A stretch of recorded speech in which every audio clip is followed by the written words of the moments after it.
Olá, voltamos. Voltamos aqui no nosso estudo do livro de Juízes. E é como eu falei, nós estamos aqui seguindo a apostila, página 5. Temos o nosso material de apoio aqui também. E como eu disse, agora nós vamos estudar um pouco mais a fundo cada um dos principais juízes retratados no livro de Juízes. Primeiro período. Como eu falei antes, para esclarecer, cada um desses juízes foi levantado num período. Esses 6 que nós vamos falar se destacaram porque foram levantados como libertadores de períodos em que o povo de Israel estava debaixo de opressão. O primeiro período de opressão foi debaixo do rei da Mesopotâmia e durou 8 anos. Está retratado em Juízes 3, verso 5 ao verso 8. E o libertador, o homem que foi levantado, o juiz levantado por Deus ali, foi Otiniel, que era sobrinho de Caleb.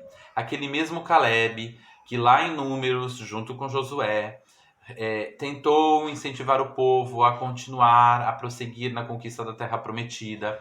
O povo não aceitou, o povo passou 40 anos no deserto, mas Caleb e Josué permaneceram fiéis ao Senhor e foram os dois únicos que sobreviveram daquele povo todo e que entraram definitivamente na terra prometida. Caleb havia recebido uma herança, a cidade de Hebron, e ele teve um sobrinho que foi Otiniel e foi o primeiro dos juízes que se destacaram aqui. Otiniel pelejou contra o rei da Síria, libertando o povo de Israel, e a paz veio durante 40 anos. Na sequência, o povo voltou a ficar sob o jugo dessa vez do rei de Moabe, por 18 anos. O libertador levantado foi Eude. Esse texto está em Juízes a partir do verso 12 do capítulo 3. Então, Deus levanta Eude, que com muita astúcia entra no palácio do rei Eglon, rei dos Moabitas, e assassina o rei com uma espada, convocando o povo à batalha, e novamente Israel conquista a liberdade e vive em paz por 80 anos. Como eu falei, alguns desses juízes não havia uma sequência, tá? Às vezes, enquanto um estava libertando uma região, o outro estava libertando outra região. O terceiro juiz que se destaca é no capítulo 4 e 5, nós vemos a história de Débora, que na verdade ela era juíza, mas ela agiu como libertadora junto com Baraque. O jugo na época era do rei de Canaã, e o povo de Israel já estava debaixo do jugo, debaixo do domínio do rei de Canaã há 20 anos, quando então Débora, que era juiz em Israel, exortou Baraque a reunir 10.000 homens das tribos de Naftali e Zebulon. Lembra que eu falei? Algumas tribos de um lado estavam em paz, outras estavam em guerra. Aqui no caso, Baraque levanta homens de Naftali e Zebulon para combater o inimigo. Baraque se dispôs a ir, mas colocou a condição que Débora também fosse com ele.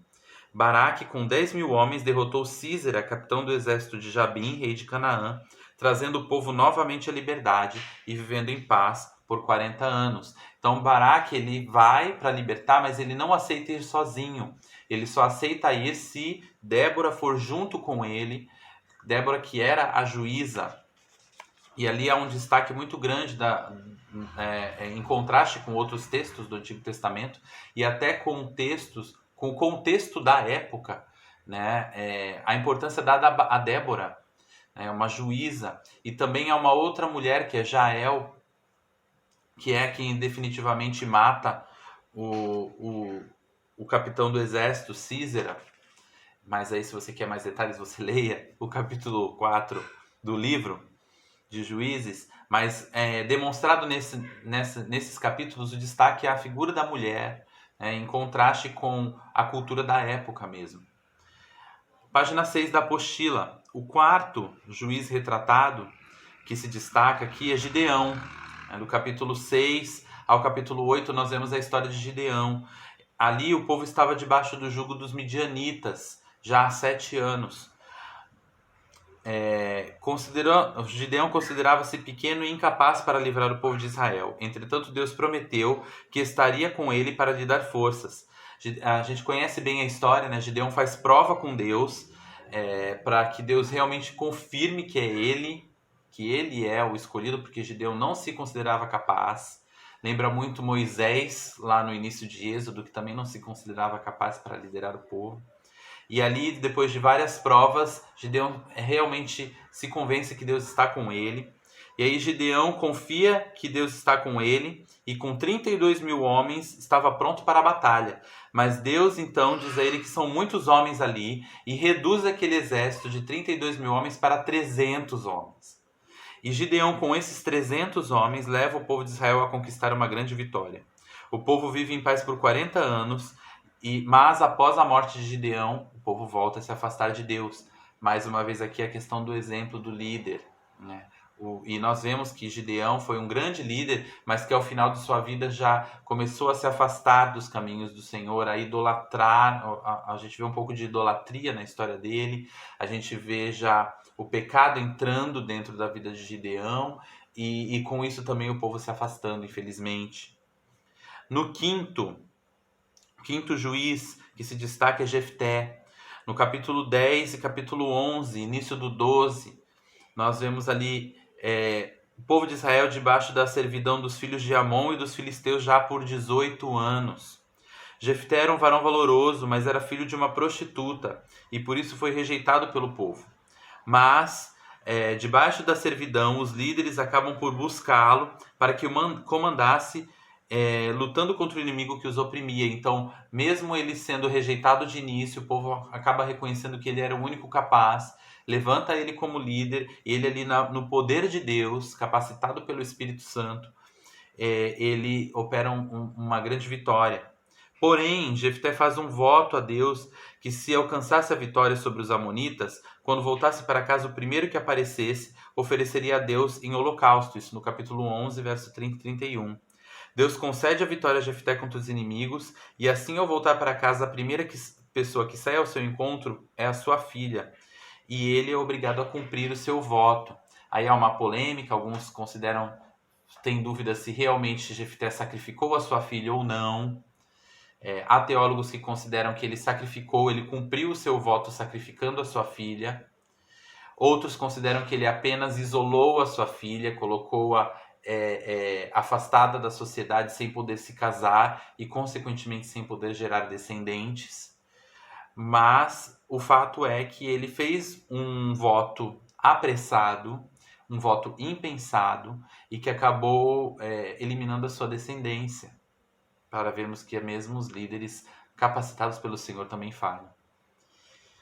E por fim, um juiz que se destaca grandemente no livro de Juízes é Sansão, a partir do do capítulo 13 até o capítulo 16.